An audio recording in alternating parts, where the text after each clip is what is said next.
Good afternoon. My name is Vanessa, and I will be your conference operator today. At this time, I would like to welcome everyone to the DevTest Community Webcast. All lines have been placed on mute to prevent any background noise. After the speaker's remarks, there will be a question and answer session. If you would like to ask a question during this time, simply press star, then the number 1 on your telephone keypad. If you would like to withdraw your question, press the pound key. Thank you. I will now like to turn the call over to Ms. Stefana Mueller. Please go ahead, ma'am. Thank you, Vanessa. Hi, everyone. How is everyone doing? Tom, do you hear me? Tom's asking questions. Yes, he hears me. So then everyone on the call, I hope that you heard me through your PCs as well as over the phone line. This is Stefana Mueller, like Vanessa had introduced.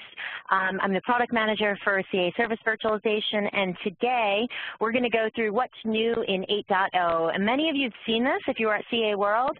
What we're going to try to do today so that we can get through the most material and give you more of a live demo is we're going to go through CA Service Virtualization live demo. We'll go, and I'll hand over to Application Test Team right after that, and then we're going to break out CA Continuous Application Insight as a second call.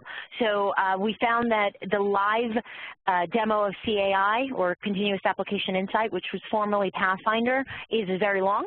So we're going to break that out into a live call, and I'm actually going to survey you all when that live call is best, okay? So we'll do that in a few minutes. Let's actually get started. We're a few minutes over on the call already. Okay, what am I going to go through today?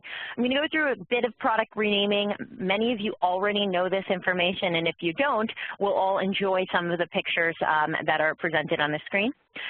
We're going to then review some of the bigger enhancements in 8.0. There's a lot going on in this release. It's the most feature-filled release that we've delivered, whether we were part of ITKO or part of CA. So very exciting for all of us. And I just wanted to mention that we're not going to go through every single feature. We will be blogging about all the intricate features as well, so you'll get some insight there if you're looking for something specific. Okay, I'll go through the DevTest portal. Again, CA Service Virtualization. Arif Mohammed, my colleague, will go through the CA Application Test, and then he'll hand off to Ian Kelly, who will go through CA Application Test for mobile. And then we'll skip over the CAI stuff, and we'll actually take that on in another call because Chris has a lot to share with you there. Okay, and then we'll go through question and answer. So while I'm on the phone, as you always know when we do these calls, we have a whole team of people waiting to answer your questions. So don't have to wait until I finish my presentation to ask questions. Just use the Q&A panel. I think many of you have already become accustomed to it. So there's a few questions in there right now in regards to the phone lines and such. So please continue to ask questions pertinent to the presentation as well in that area. Yes, Mike, it will be recorded for future review. So there was a question that just came in whether or not this will be recorded. It will absolutely be recorded, and this call will be presented out to the community out on our community site. Okay, let me move forward. So I think a lot of you participated in this fun event here. It was a social event of the selfie with Lisa. And what we did was try to say goodbye to the Lisa name. So we've changed our name to CA Service Virtualization, CA Application Test, and CA Continuous Application Insight. It gets confusing for many of you longtime customers. I understand. Even being here just about a year on this product team, I'm confused as well. I use Lisa often. We also are fining people whenever they use the term Lisa. That was a joke, by the way. So anytime you use the term Lisa, we'll do a buzzer. In any case, you're going to see a lot of these name changes in the new 8.0 product. So just keep that in mind. Anytime we refer to Lisa, now we're changing to the term DevTest within the product. So in the installer, in the executable, in the install directory even, it says DevTest. So keep that in mind. Like I said, it will be changed from what you've seen before. Okay, what we're going through today is pretty much this slide, but we're going to go through the details in each of these areas. Matter of fact, I'm going to go through a demo on my stuff on the first 2 areas and then kind of go through the slides. Then I'll hand off to Arif, who will do the center section, and then Ian will do the last section. The CAI highlights, which is on this slide here, we'll be going through in a second call. Okay. Let's go through the DevTest portal. So I'm actually just going to show this slide, and then I'm going to share my screen so that we can all see it live, at least. So here you go, the DevTest portal. What did we do, and why did we do this? So this is something that people have asked tons of questions on when they first see it. The CA DevTest portal, or rather the DevTest portal, which is now our new landing page and our new user interface for the old Lisa product, right, is the new UI that we're moving towards. Right now in the 8.0 release, we have some really significant features in this new DevTest portal. However, Workstation still exists. Why? Because Workstation has tons of functionality that you're all accustomed to and likely used to. But for newer users, we've decided to move some of that major functionality that we felt could be much easier or simpler into the new DevTest portal. And I'm going to show you today 2 of those things that we moved over from Workstation to DevTest portal. And I keep using the term moved over, but I want to clarify that we actually didn't move anything. We copied it over. We created new in the new DevTest portal. We did not remove anything from Workstation in this release.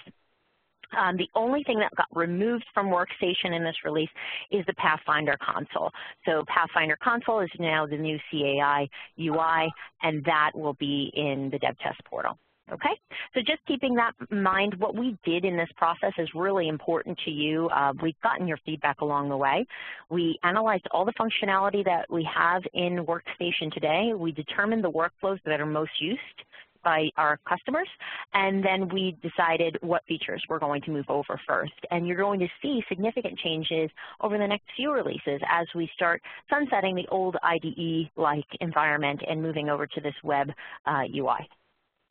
Okay, I'm going to actually share my screen now, and let's see, here we go.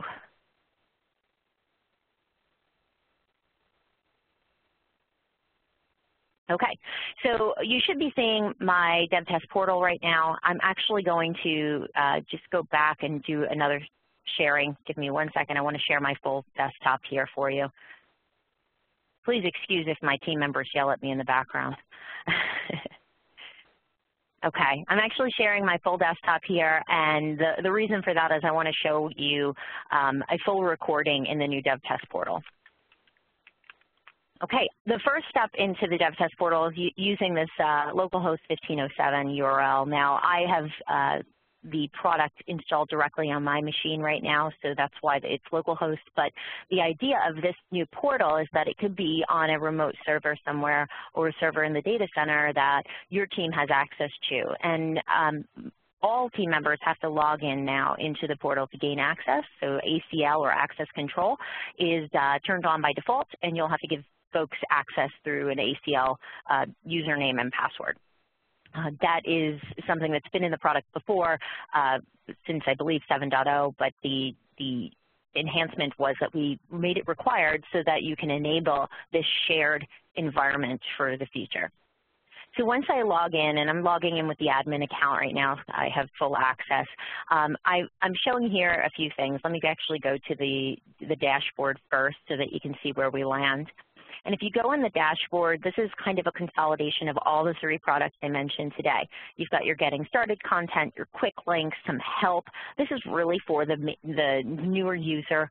We also have some statistics that are kind of valuable if you want to see what has changed since you last logged in. If you see here on the left side is the virtual service current status, and then you have some status of your tests, and I have some agent status for CAI here.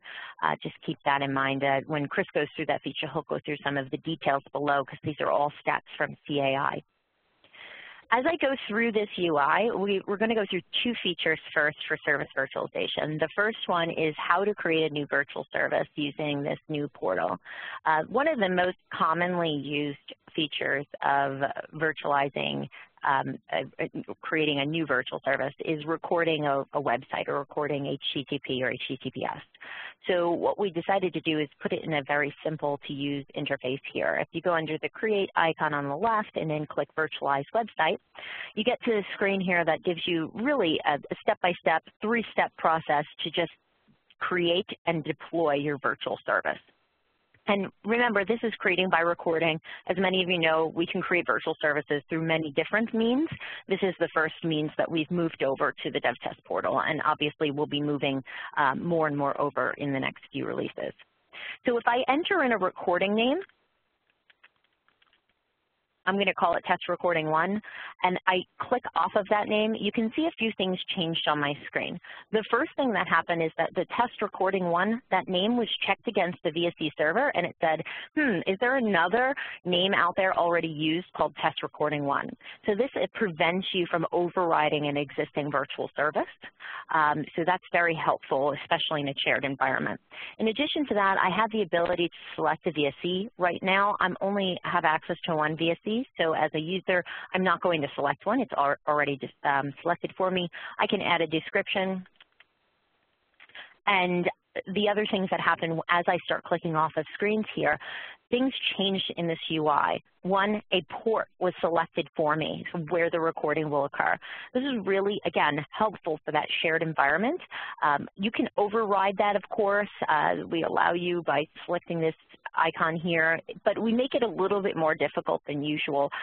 The reason for that is we don't want you overriding other running services inadvertently. So we also, on the right side of the screen, provide a status of this virtual service. So right now you can see the recording name has been selected. There's a description. A GUID was selected with the name of with the specific recording. Its status is draft. It's got a listen port. The problem right now that we see is that we don't have a target. Where are we going to send our calls after listening? So right now I'm going to actually point to localhost 8080, which is my bank app, and many of you have used the bank app before, so you might be accustomed to this. I'm actually going to share with you a recording of this banking app. Now, this banking app, for those of you who haven't seen it, just keep in mind it is a demo application. It is not part of our product. It is just a way that we can demo a recording. And we like to call this our legacy app. As you can see, Lisa Financial is the name of the banking kiosk. And in the back end is a JBoss server and a web server and all that fun stuff that is actually running transactions. So the front end here is now pointing to, I'm going to change it to 21758, as you see the port here that my recording is going to happen on. And after that, it's going to go to localhost 8080 where my backend is so that it can actually create calls to the backend server. So this is a way for us to act as the man in the middle in the recording, and I just redirected my application to do that. The idea here is a very quick recording. So I'm going to log in. And there is an error.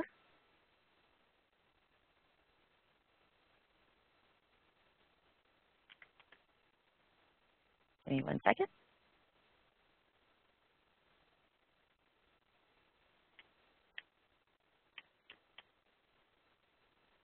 I forgot to start recording, guys. There you go. Stefana's done this demo 100 times, and she still forgets to start recording. Let's hope that it works now. Give me a second. Okay, there we go. We logged in. Whew. Oh, here you go. As I logged in, I actually captured a transaction. You can see this transaction screen over here in the orange. It's actually capturing the transactions that I'm pushing through this port here. So if I go back to my console, I'm going to just do a few deposits. Another deposit of $40, maybe one withdrawal, and I'll just be done with it. So now that I've created my recording, I'm going to actually stop the process. You see that 5 transactions were captured. I can go in and see them in detail, or I can stop the recording and move forward, which is the most simplest way. And after this, I can go to the Configure tab and decide which data protocol handlers to apply. Obviously, web services was selected or detected automatically because that's what it is that I captured. I'm going to update the transaction view, which makes things much more readable for a regular user, and you can see some of the transactions that were captured, the arguments and some of the attributes if you'd like. Now that I've moved forward to that, I'm actually going to just move forward and save and deploy this virtual service. I've said I'm done. I've already completed all my recording that I need to do, and I'm going to select the project to deploy it into and save it into, and I'm also going to deploy.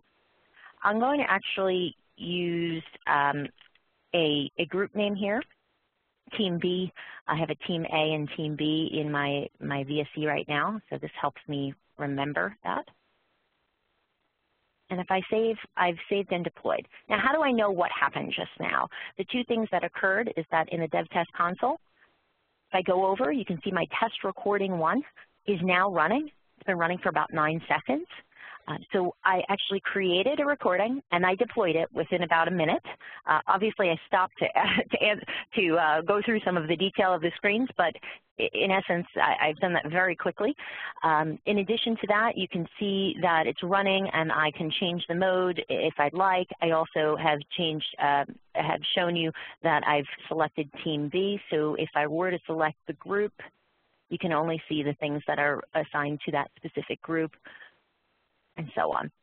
Very much helpful when you have multiple teams working in the same environment, and that's what we're headed to, obviously, with the DevTest portal and our console.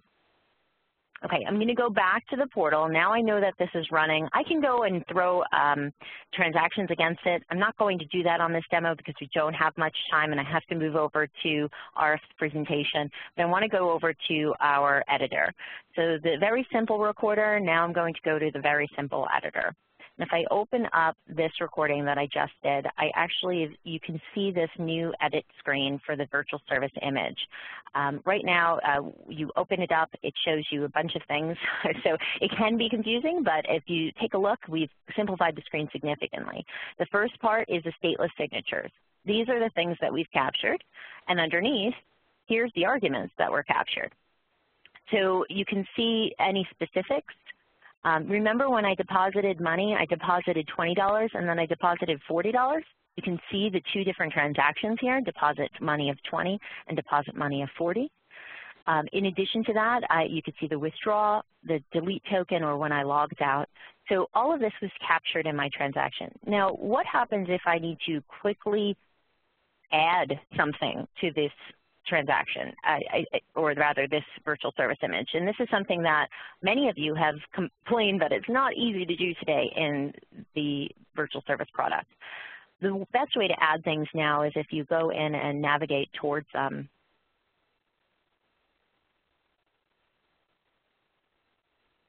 going to actually add a few transactions here, request response pairs.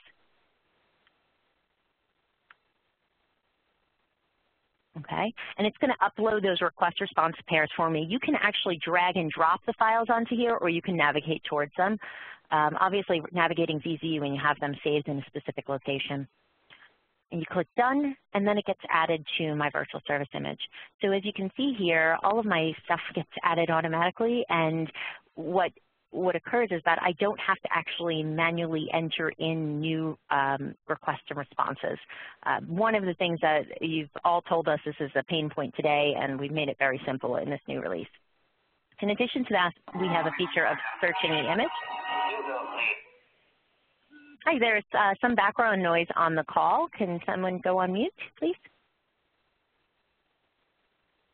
Okay, if I search the image, I can actually search for specific information like $40.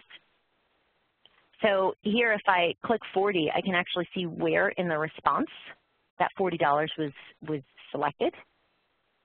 And if I click here, it's going to drive me right into that area. And it actually highlights the data for me so that I don't have to search through this very long response. As you can imagine, when you have hundreds of transactions here or stateless signatures, it can get very difficult to find information or find a match or find what you're looking for. I'll also mention there's another way to find a match. So I found $40. I found where that response is. I may want to change that and say when I request $40, I want to return negative, right? You're not allowed to request $40. Maybe that's a negative test that I want to do. And those are the types of things you can do here now. You could also click Find a Match by Request. You could paste the request, or you can select the request file. and it actually found my specific request, and I'm going to select it. And it expands that area for me. So it says, here's your request. So this helps when you're trying to find, hey, here's the request I'm going to send through. What is the response I'm going to receive? And this is great for troubleshooting. It's also great for just searching through a very large service image to find out what should happen when the responses are happening on a live virtual service. There's other things in this new UI like annotations. You can add a note to a specific item so that your team members can see it later. You can also search for those notes. You could actually change the specific name, the name of the specific here. If I want to change this to added manually or something like that. And you can, and you see that the original name remains, but you still have the ability to see added manually. Signature definition, you can go through and get some more details on their signature definition. These are more advanced features. We also have an advanced view. Just keep that in mind for those of you who have used this product before many times. And the other things, you can drag and drop, move things around. Remember our deposit money transaction. If I want to actually move the transactions around, they automatically can do that. You can multi-select and move. Those are fun. So this is obviously a very streamlined UI, much easier to find what you're looking for. We also have a view into a conversation, if you would, and I'm going to go into Kiosk V6 to show you the conversation. So this is the stateful view, and you've seen this before in our older UI, but we've kind of moved it over to this so that you can see a very simple outline view. You can navigate around that outline. You can zoom in or zoom out if you'd like, and you can actually see the details on each transaction below, just like you see them in the stateless view. Okay, I went through most of the features in this new UI. There's a lot going on in this editor to make it much simpler for you to use based on specifically your feedback. So we obviously want to hear your feedback on this any further. If you have questions, ask them in the Q&A panel. I'm going to actually go back to the presentation now and get through the next few slides. So I'm actually going to try to skip through. Give me 1 second to skip through the slides. I got through about 17 slides there and just in live demo. How fun is that? So here we go. I'm going to go through 2 other features, and then I'm going to hand off to our test team. The first one is learning mode. Learning mode is functionality that we've added to this release, and I've actually shared with you a visual of the model that changes because of learning mode. And what learning mode will allow you to do now is to automatically learn the difference between a virtual service and a live service. So this is very helpful when you're running maybe a performance or a regression test rather, where you want to say, hey, this virtual service may not be up to date. I want to learn the latest information on that live service, and I want to import it into the virtual service, and then I want to run my test. This is really helpful in many different ways. We have 3 new modes in the latest release. We have stand-in, and we have failover and learning mode. So stand-in mode allows you to fall through to the live system if there's no virtual response. So what that does is allow, say for instance, you are using virtual responses with your system under test, and there is no response from the virtual service because the virtual service doesn't know that transaction. It could automatically ping the live service at that point, get the information, and respond. And that's very helpful when you're working in many environments. In addition to that, you have failover mode, which is the opposite.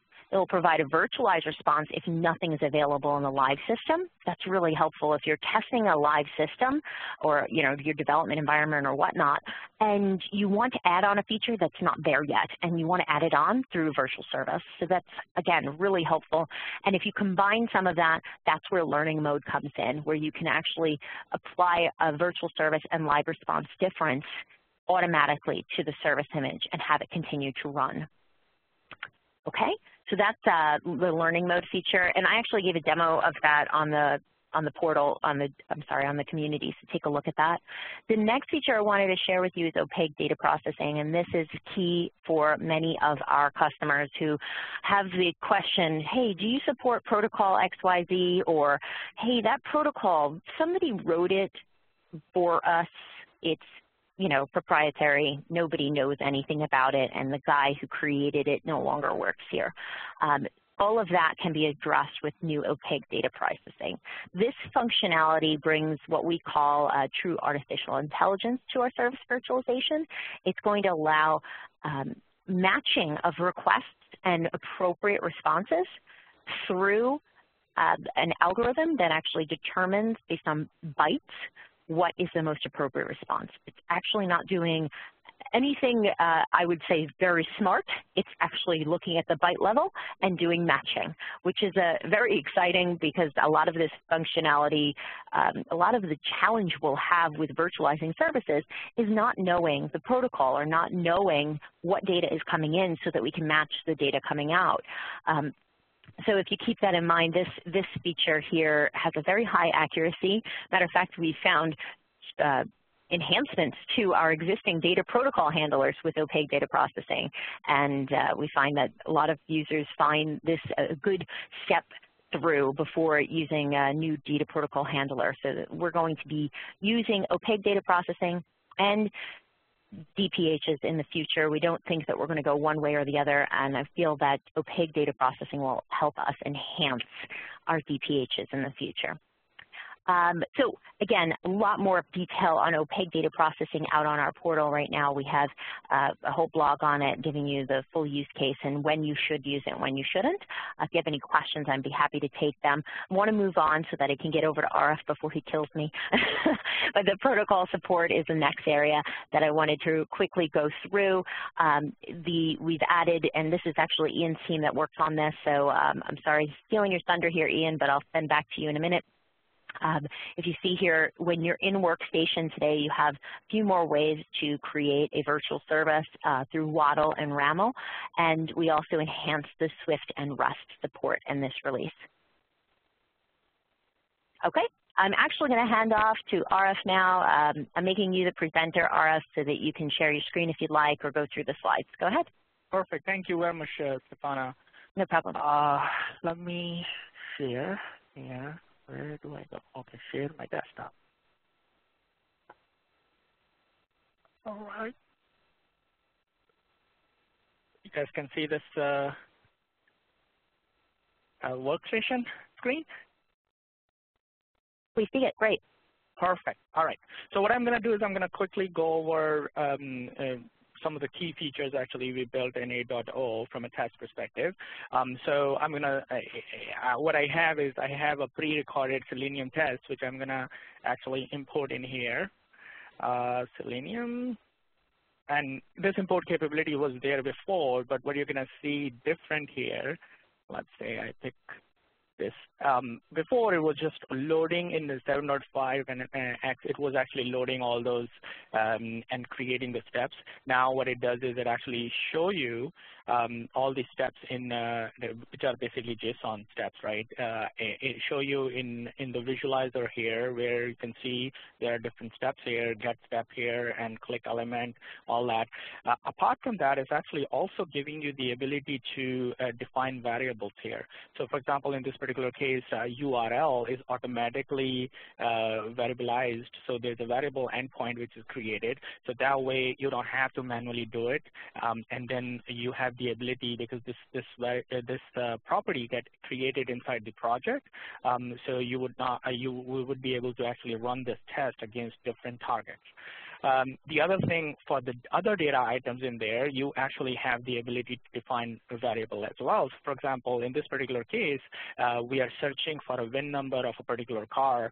So if you see the VIN number is here, I can actually go in and I can change that to a variable. So I already have a property created VIN, so I would choose that.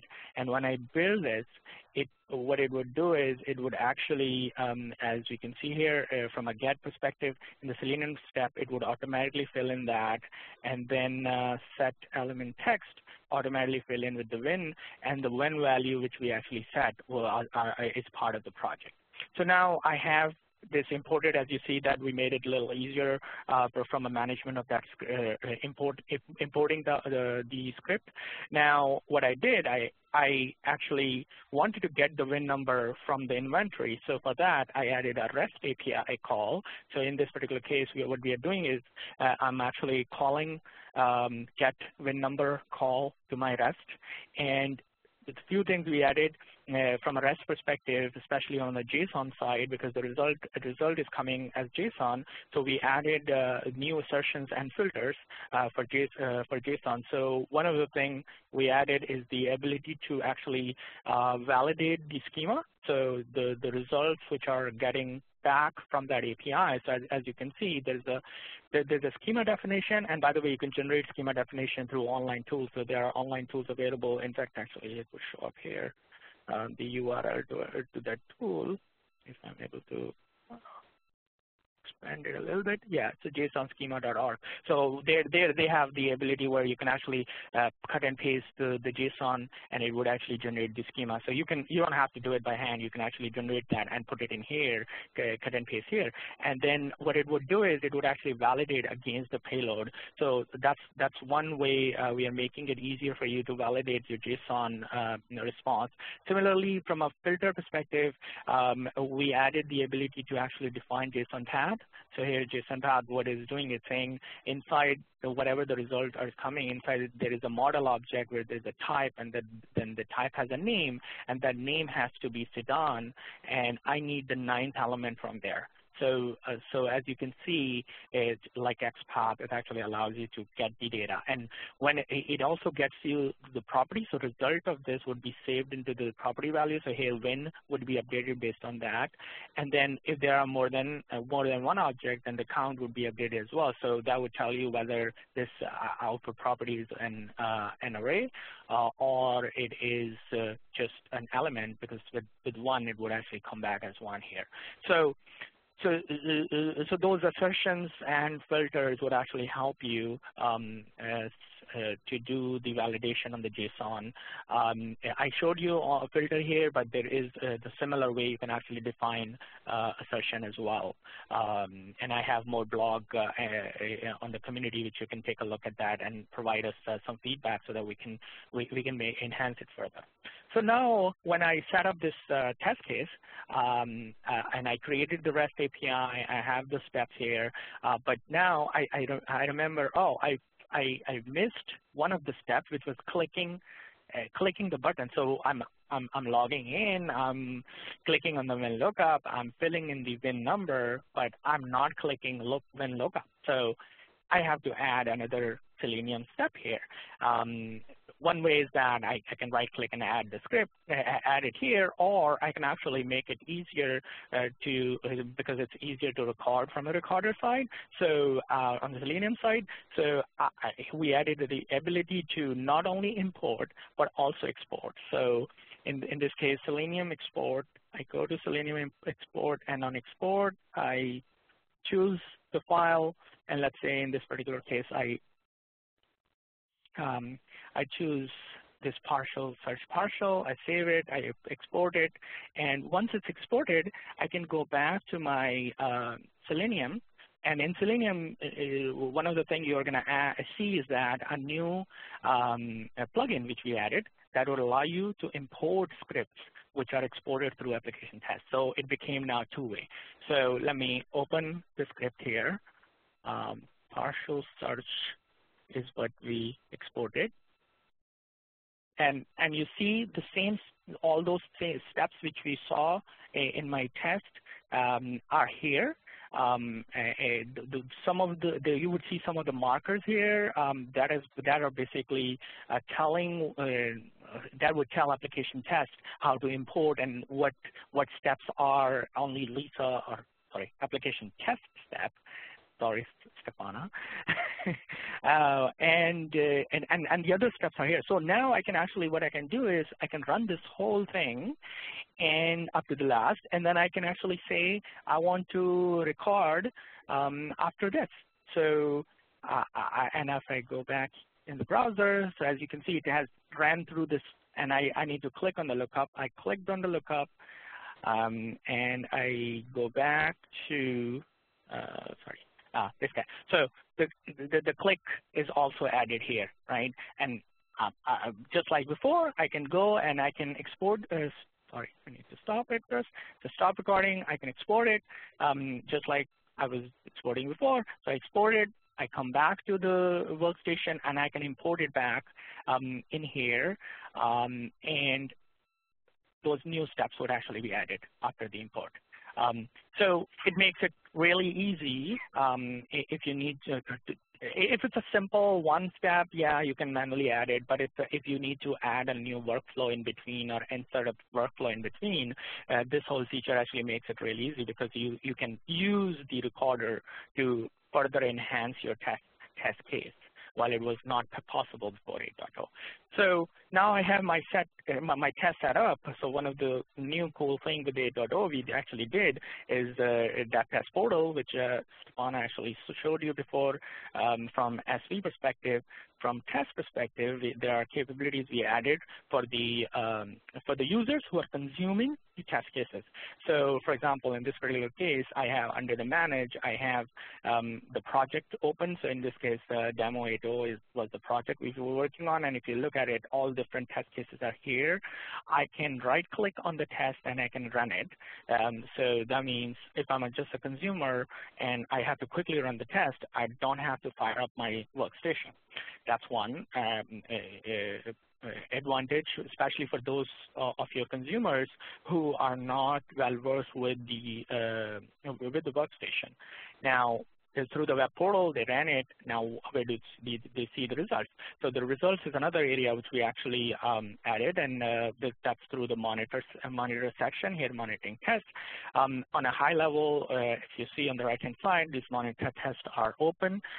It actually tells you whatever the test got actually staged onto the coordinator and simulator here, they would actually show up here, and as a user, you can actually search with different names and different statuses and all that stuff, and then you can actually drill down it. So for example, if I ran that car inventory test, which we just created, let me drill down to that and see as a user of this, as a consumer of this, I don't have to understand how workstation works. I can easily see that the first step, is basically getting the VIN number, and as you know, it was basically a REST call. So we can expand that and take a look at the request. So this is my request, and that was the response as the JSON we saw. And then I also have other properties here other information here that can help me to figure out what this particular step is doing. Not only just the step, but also filters and assertions as they happen also show up. So for example, in this particular case, remember that schema assertion we saw in the test design? That actually is shown here, and it's actually seeing that this is what the payload was, and this is what it was compared against, and it went fine. So that means the schema, the structure of the result data is correct, and then we wanted to get one win, and as you remember, there is another assertion. Filter. So here's a filter. So that filter, which we actually created to get the 9th element, because that would give you exactly 1. The count is 1 here. You can also see, and also the new value. So if you remember in our test, we had 2 something, and in this particular case it's 3 and 1, because that is the 9th win, which is different. So because the win property by default had this value, but since this REST API returned this value 3 and 1, it actually showed you the before value and the new value as well. So so as you can see that it makes it easier for me to see what the steps are doing, and we're not hiding, just like in case of a workstation. Many of the things are basically hidden behind the scene, especially if assertions happen and they did not get fired, you would not even know. But here I can actually see that there is an assertion which actually tells me, yes, it passed, and this is what it did. And then on top of that, if there is an error, so for example, in this particular case, this clicking on the when lookup, which is what we added the last, and we have an error, so we can actually take a look at, for example, what happened with this error. Yes, we need to improve on this so that we can make it really easy to figure out what the answer, what the result is. So that's our next steps to do better. But at least I have this information available, so I can actually figure through this and see what caused this particular error. And probably if I'm the person who's just analyzing this this functional test result, and the value, the information here is more like a developer or the test designer needs to take a look at it, then I can pass it on to the test designer so that he can actually take a look at from the designing perspective, and maybe something is missing. I think in this particular case, what's happening is that the weight is not there, so we clicked on something and it's just trying to do the assertion right away without actually waiting for the page to load. So as you see, we made it actually many things easier from user perspective. On a design side, one thing which we added, on creation side, one thing we added in here is API test. So and with this, you can actually create a new create new API test as well, which is basically based on the request response pair under this create API test.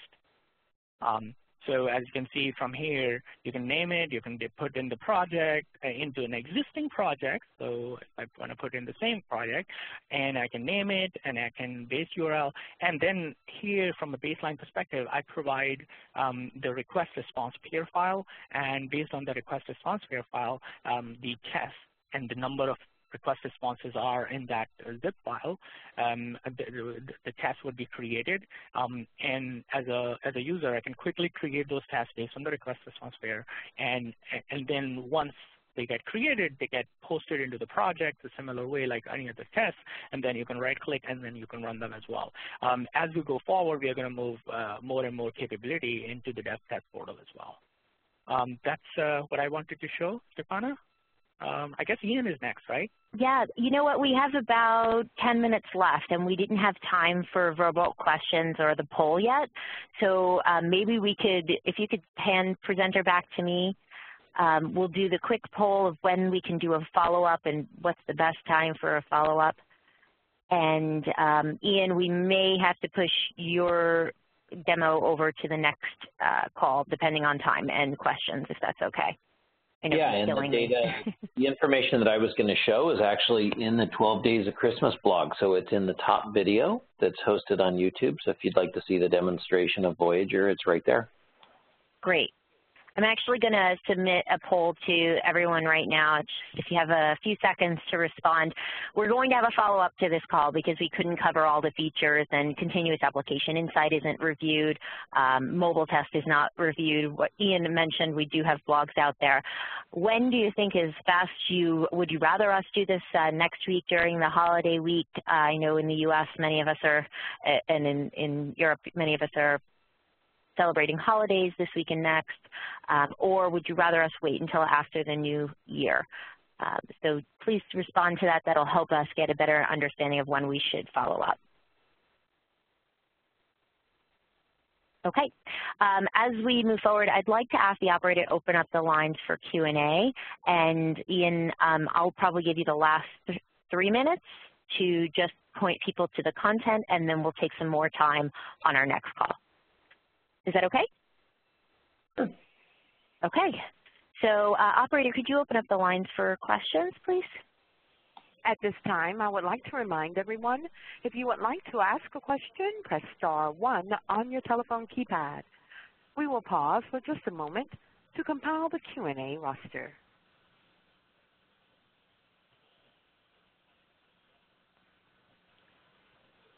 Your first question comes from the line of Surya Sarabaru. Hi, Surya. How are you? So the question that I have is, with the new version of Lisa, I understand there's also some change in licensing. So my question is around, so the runtime users, there is runtime user and the power user, right? Do we need a runtime user to consume a service? Yes.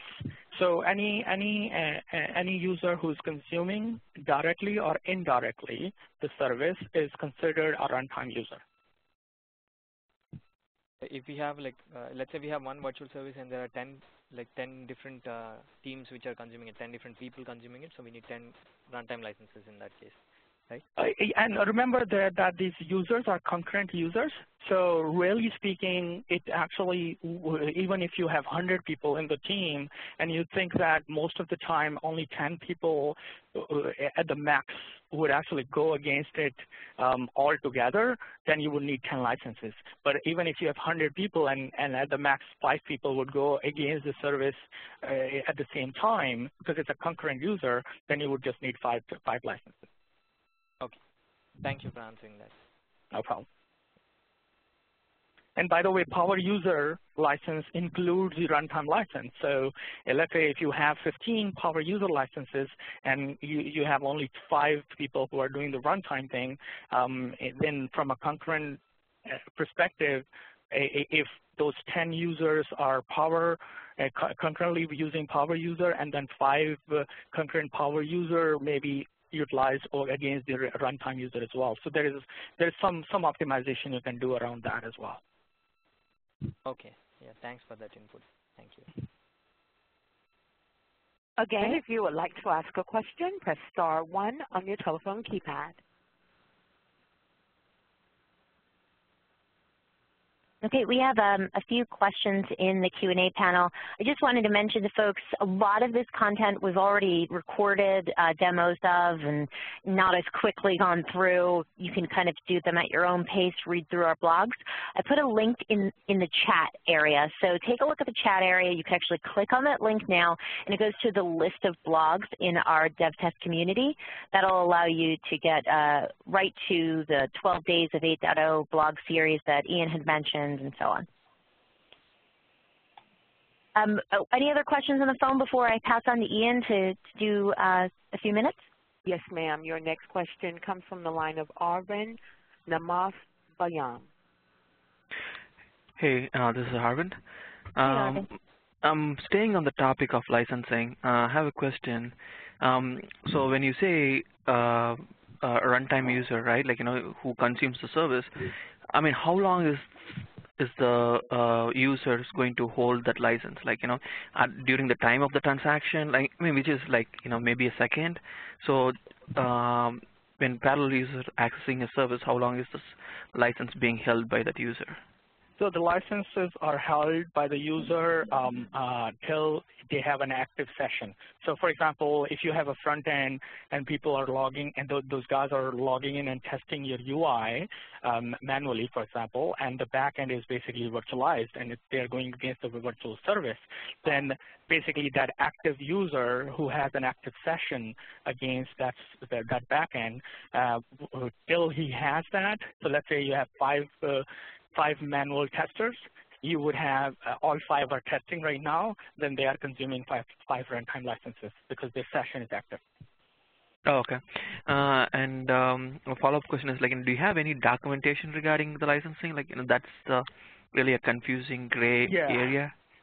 Yeah, especially when we are moving from the old to the new one. I am actually there is some documentation obviously on the which is part of it, but I'm also working on a little more clarification, especially when you're going from old way to the new way. So within next few weeks, you would see a new blog I would be actually posting on the community so that it can help you guys. And then we can actually do a further discussions through the community on that as well. All right, great. Thank you. Thank you very much. Sure. Again, if you would like to ask a question, press star 1 on your telephone keypad. Okay, actually, I'd like to go over to Ian now. Ian, do you have a few minutes to just quickly go through the content that you wanted to present? Yeah, sure. I'm going to skip some of that and go just a touch on it. Okay. Actually, I closed that down so we can just go to, I think it's slide 33. Yeah. So 34 and 35. Yep, we see slide 34 right now. Great. So two capabilities that we've added in 8.0 that are exciting is the mobile lab capability. This gives you the ability to have a remote lab where you can have multiple devices and both physical devices and simulators and emulators. So this is a little close to Jeff DeMeyer's question about Selenium and a Selenium-style grid. This offers that same type of capability, but for mobile devices. So you can have, let's say a Linux server that has multiple devices and simulators and emulators all available running there. That gives you the transitional stage from testing just on your local machine to testing in the cloud or some other location like that. There's also some times where customers have specific devices that they have to test in a mobile lab that they can't have out in the public sphere or are not available by cloud providers. So sometimes these are devices that are not released yet. Other times these are devices that are maybe made by that company and aren't in those spaces. So that is the purpose of Mobile Lab, and Mobile Lab is a transitional space. It's not something that we would say is probably 100% of your mobile testing. So it's something to keep in mind as you look at moving from testing on local machines and local developers and local testers into a larger mobile capability, and as you move that up to kind of your enterprise scale and being able to do that much more on demand, utilizing cloud providers such as Perfecto, Sauce Labs, and others. 35 is a little bit about Voyager and Mobile Test Generator. If you go into the 12 Days of Christmas that Stefana put in the chat, you'll see day 12 had some items on mobile test generation in Voyager, and we generate a number of tests on a very simple application there. You can see Voyager running in that video, and we'll try to get some time to put that in the demonstration if we include mobile next time. There's one other thing that we don't have as part of our 8.0 release, but I did want to bring up in this context because it's taken quite a bit of work from the team, and that is what we call the Virtual API Cloud. We've been delivering a SaaS capability for RESTful Service Virtualization, and you can see that at vapi.ca.com. So that's vapi.ca.com. You can go to that site and log in with a GitHub credential and share with your colleagues that may not have access to Lisa exactly how to virtualize RESTful services. They can see the value of virtualization quickly. They can prototype services and APIs very quickly. And it supports some other features that we don't yet have in the product, but you will see in more future releases of our service virtualization and test product. So it's a little bit of a test bed to get our feet wet with some of these newer web features and RESTful services. Any questions on those items or any questions as we close? Again, if you would like to ask a question, press star 1 on your telephone keypad.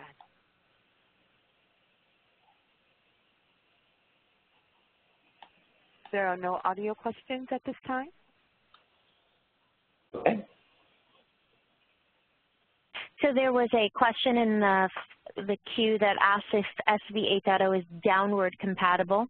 I believe we have not seen any compatibility issues between 7.0 and 8.0. The one thing that you need to keep in mind is if you are recording a virtual service with SV 8.0, you're going to have more functionality in that virtual service like learning mode. You will not have that with older virtual services that were not recorded with that learning mode in the model. Those are the things that I could think of off the top of my head of any compatibility changes between releases. Team, is there anything that you want to fill in here, Ian or Chris or Arth? No, that would be it. The models are definitely different. Yeah, I haven't seen any other changes that would to the SI. Yeah, to the SI that would change just the model. Anything. So there you go. The only other thing I would say is that make sure that you have the latest version of Enterprise Dashboard and ACL turned on. Those are the kind of changes that are more central to the product and not feature changes. Okay. Yeah, on that side as well, there's nothing from a compatibility perspective from the past.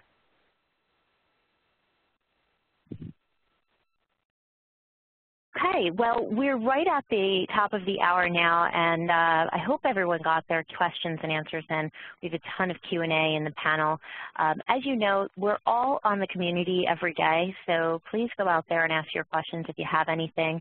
There's been a few requests for a deep dive into ODP, a deep dive into mobile test, more information on CAI, obviously, since we didn't get to it. If you have other requests for information, I know that a few of you asked about licensing. We'll be happy to do follow-up calls like this one to get into the deep understanding of those functionalities. On behalf of the team, I just want to thank you all for joining today, and I really appreciate you taking out the time. We have a large group. This is recorded, and it will be shared out on our community. Please go out there today, if you would, and ask us any follow-up questions. Thank you. Have a great day. Happy holidays. Happy holidays, everybody. Bye-bye. This does conclude today's conference call. You may now disconnect.